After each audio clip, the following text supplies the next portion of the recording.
Inua mikono yako juu. Raise up your hands. Na nitakapoachilia utaitika amen. As I release you, say amen. Katika jina. In the name.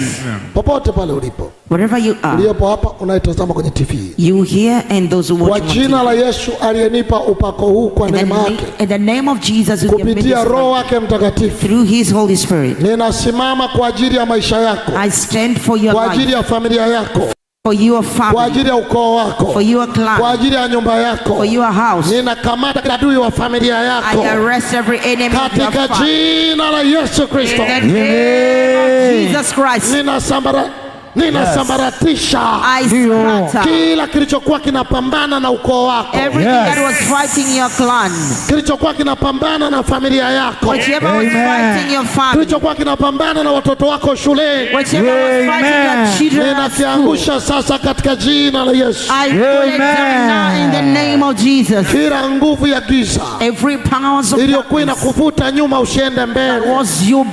Leo ninaikata katika jina la Yesu Kristo. Ninatamka utaongezeka kwenda mbele kiuchumi. Utaongezeka kwenda mbele kiafya. Utaongezeka kimafanikio. Utaongezeka kielimu.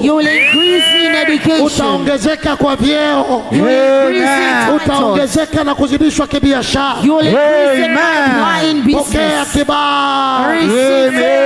Pokea nuru. Pokea kuongezeka.